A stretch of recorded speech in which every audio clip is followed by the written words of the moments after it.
Hello and welcome to Your City, Your News, where we inform you about issues and topics happening in the city of El Segundo. I'm Molly Perlman. Traveling nearly 7,000 miles around the globe, the Flame of Hope recently made a stop at Mattel headquarters on its way to the LA Coliseum for the opening ceremonies for the 2015 Special Olympics World Games. El Segundo Police ran in the final leg of the law enforcement torch run along with the final leg team. The international team is made up of law enforcement and Special Olympic athletes throughout the world, carrying the torch to raise awareness and funds for the Special Olympics. The men and women that are carrying that torch stand for something. They stand for unity. They stand for service. They stand for courage, inclusion, acceptance. So as they've been carrying the torch through community after community, through California, that's what they're about, and that's the message they're bringing to each of those communities.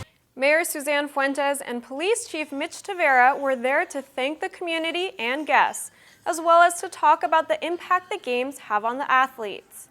Millions of athletes' lives are transformed as they become physically fit, show courage and determination, make friends, and create and experience joy. And El Segundo is delighted to be part of the joy. In the late 1980s, we started El Segundo in the law enforcement torch run for the Summer Games, and we've been participating every year. And it's been one of the great pleasures I've had is to participate in the torch run and in the walk of athletes on the opening ceremony for the Special Olympics every Summer Games. And I truly get more out of it than I believe the athletes get out of me. For the law enforcement that are here, our partners that service every day in the community, for the athletes that are about to compete, we salute you.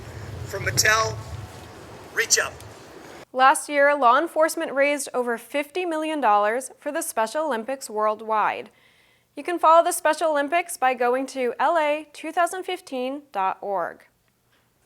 Did you know on average 8,800 home fires are started by grills each year? And that May through August are the peak months for grill fires. We stopped by Fire Station 1 in El Segundo to find out how you can ensure that your grilling season is a safe one. The top 3 grilling safety tips I have for you today are: 1, always keep your grill clean. If you get a fire, close the lid. Always keep children away from the fire so they don't get burned. And lastly, and most importantly, wherever possible, never ignite a fire with an open lid. Close the lid. Turn on the gas, use the igniter. In addition to barbecues, bonfires are also popular during the summer. If you have a fire pit, you got to make sure that nobody can get into the fire pit. Everybody stays away, the children stay away, pets stay away. And when you're done, you got to wet down the fire to get all the coals cold. The fire marshal also advises to call 911 if you are ever in doubt or unable to put out the fire safely. For more fire safety tips, visit the National Fire Protection Association by going to nfpa.org. The City Council voted to move forward with staff-recommended design plans for the 100, 200, and 300 blocks of Richmond Street. The rehabilitation project includes replacing all ficus trees with less invasive varieties, reconstructing streets, sidewalks, curbs, and gutters, complying with Americans with Disabilities Act regulations, enhancing lighting, increasing parking, and planning for future growth. All 3 blocks will also be widened to allow angled parking on the west sides of the street and parallel spots on the east sides. The west side parking spots will be cut at a 45-degree angle compared to 60 previously, with a goal to improve visibility and fit. The El Segundo Unified School Board passed a resolution in March of this year that allowed them to put the 540 Imperial School property up for sale. This particular property hasn't been used by the district or served students since the late 1970s. On July 14th, a public bidding for the land was held where 42 bids were placed. The highest bid for $22,625,000 was accepted. as well as the second highest in case the first bidder, for any reason, falls out. We have provided them a purchase agreement, and so we're waiting to hear and move into escrow. These types of property sales can take anywhere from 10 to 20 months before the district can close escrow and see any of the money.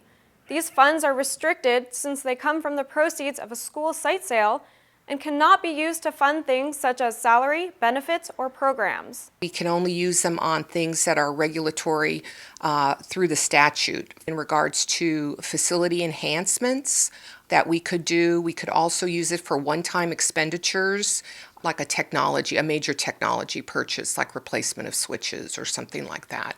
Superintendent Melissa Moore also said the school board plans to create a spending plan to use the money appropriately. As California faces its most severe drought in recorded history, the West Basin Board of Directors voted to begin an environmental impact report as part of its research to build a full-scale ocean water desalination facility, potentially right here in El Segundo. As part of its water reliability program, West Basin will evaluate all environmental impacts associated with building and operating a 20 million gallon per day and a 60 million gallon per day ocean water desalination facility. West Basin will be evaluating 2 locations. The primary project location is the Energy Power Plant here in El Segundo. The alternative site will be the AES Power Plant in Redondo Beach. A final site selection for the facility location will not be made until after the analysis is complete. On August 31st, West Basin will release the Notice of Preparation for public comment. For more information, please visit westbasin.org. In an effort to help residents of El Segundo protect themselves against identity theft, the city teamed up with Consolidated Disposal Service for a free community shred day. It's been very busy. All the residents of El Segundo came out to shred all their documents for free. Residents brought their sensitive documents to the City Hall parking lot, where they were shredded on site and right in front of them. We want to make sure that everything gets shredded, it doesn't get into the wrong hands, and this way we can see that it's been taken care of.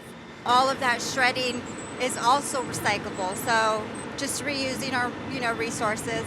Consolidated Disposal Service also promoted recycling during Shred Day by handing out large blue recycling containers. Shred Day is held twice a year. To find out about the next one, visit the city's website at elsegundo.org. Well, that's all for today. Remember, you can keep up with us on Facebook, YouTube, and Twitter by searching El Segundo TV. Thanks for watching Your City, Your News. I'm Molly Perlman. We'll see you next time.